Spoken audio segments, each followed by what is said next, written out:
Hello, I'm Charlotte and this is Books and Bargains.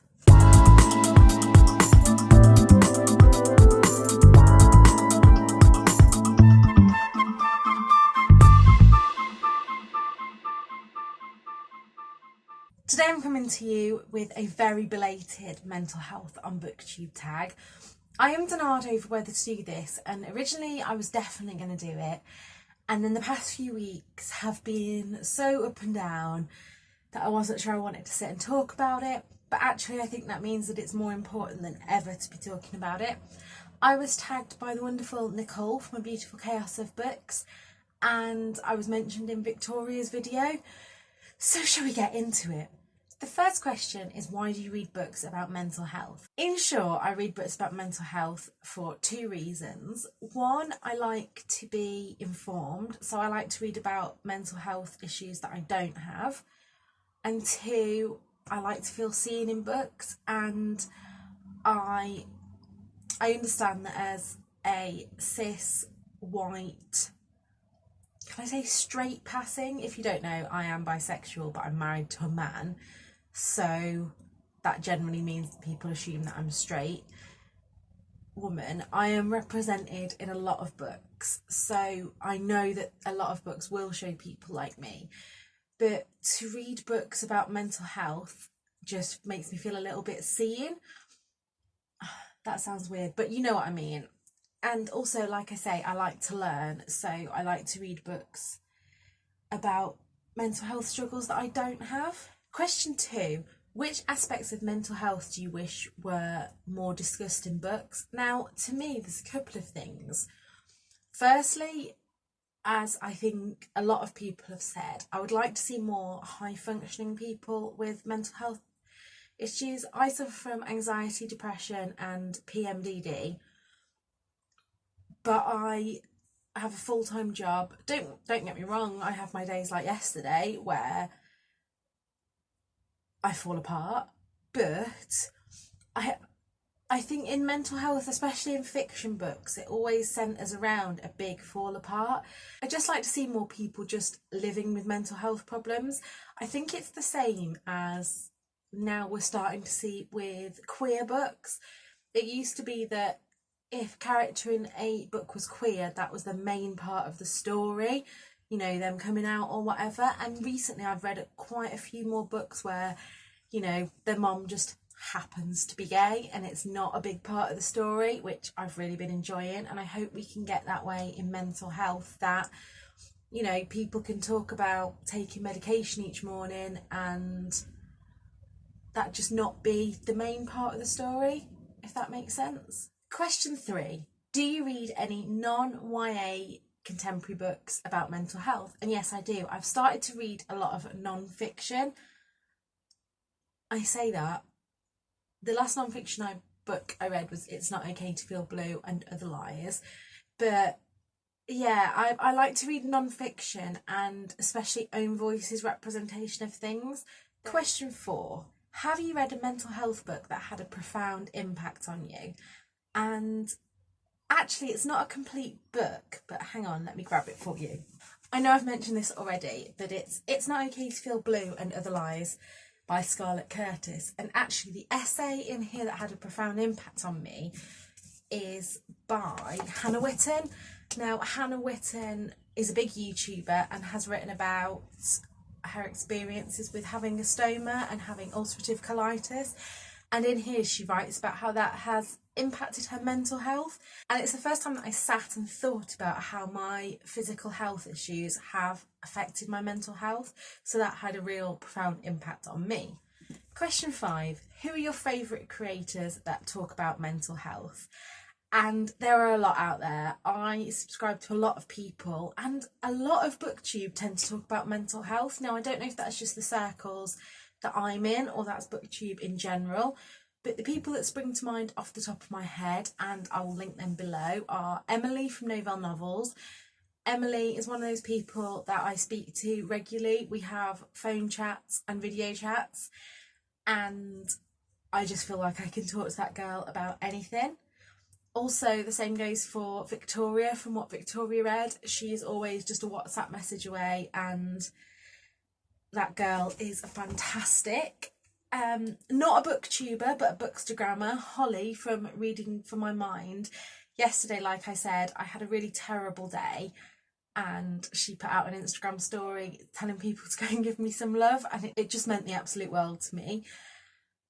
And finally, Nicole from A Beautiful Chaos of Books. She was the first booktuber that I ever watched, and without her, I don't think that I would be here making my own videos today. Question 6. Have you ever read a book with a negative portrayal of mental health, and if so, which?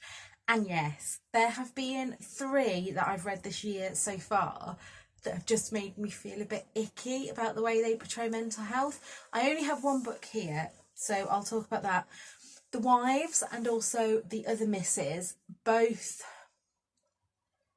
I don't really want to say too much because it gives away the plot, but both of them have a very similar story about a crazy woman, basically, and it just felt really icky all the way through. And the other one is The Woman in Cabin 10 by Ruth Ware, which I read last month, and I just, again, there was the kind of trope of everybody thinks that this is a crazy woman, which I don't like, and there was also just, she didn't take her medication for like a day, and she was having all these side effects. Correct me if I'm wrong here, but I've been on a number of different antidepressants over the years, and it takes me missing 3 or 4 doses before I start to get any effects, in the same way that it takes a while for it to start working. So in this, I think she'd missed 1 dose and she could barely function, and yeah, I just didn't find it very realistic. Question 7. What is your favourite book, series or genre to read when you're struggling? And recently I've been reading a lot of fantasy, and I think it's just because it completely takes me out of this world. It's not something that I can worry about, you know, although I read a thriller the other day and that really took me out of it, and that was definitely something that I could see happening in real life, but I digress. So I'm currently reading Harry Potter series, which I think is a really cliche answer, but I've said this before, this is actually my first time reading it. I know, bad booktuber award, please don't sack me from Booktube. But I just read A Curse So Dark and Lonely as well. I've also been reading a lot of contemporaries. I read The Switch by Beth O'Leary, which melted my heart. I read that on my breaks during night shifts, and it just took me away from everything that was going on. Question 8. Is there a mental health book that you wish your younger self should read? And actually, it's not a mental health book per se, although they do talk about mental health. I wish my teenage self could have read some of the fantastic books that I've been reading with Fat Rep. A lot of my mental health problems in my teenage years were connected with my body, and, you know, going into my young 20s, the fact that I was constantly on a diet and constantly thought that that was what I had to do. So fiction wise, I wish that I'd have read Dietland. I wish that I'd have read Bethany Rutter's No Big Deal. And non-fiction wise, I wish that I'd have read Health at Every Size, Just Eat It, Intuitive Eating, and all the books that I've read on that merit.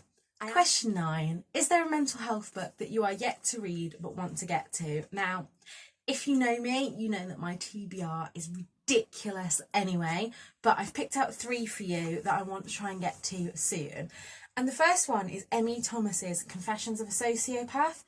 This is a non-fiction book by Emmy Thomas, who is a high-functioning non-criminal sociopath, and I'm really looking forward to read that. I think for years the kind of trope with anything related to sociopaths were they're a killer, so to read an own voice's representation of someone who is a sociopath and is high-functioning and non-criminal, I'm really interested to get into that. Okay, so I can't find the other one, but I have Where Memories Go, Why Dementia Changes Everything by Sally Magnuson, and this, from what I can gather, is her...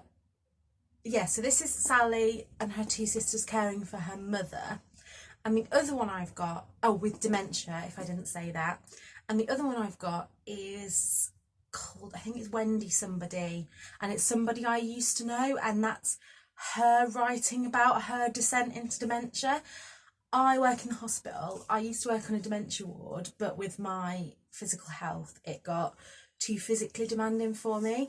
But I'd like to go back into dementia care at some point, so I want to read those two. And then the last one that I'm really looking forward to getting into, all four of these books I was hoping to read for Mentalhealthathon, but I didn't join in just because of things that are going on at the moment. But the last one is Section by Hilary Coveney, and it is her experience as well detained under the Mental Health Act, so looking forward to reading that. The last question is to tag people, but I realise that we're getting to the end of Mental Healthathon now, so I presume most people that would want to do this have already been tagged. But if you haven't been tagged and you want to join in, please do. I would love to watch your videos. I am doing okay with my mental health today. It's taken a lot of self-care to get to this place where I feel like I can sit down and film today, but that's just what you have to do at the moment. If you are struggling, please get in touch with me. I might not be the person to help, but I can try and point you to services that will.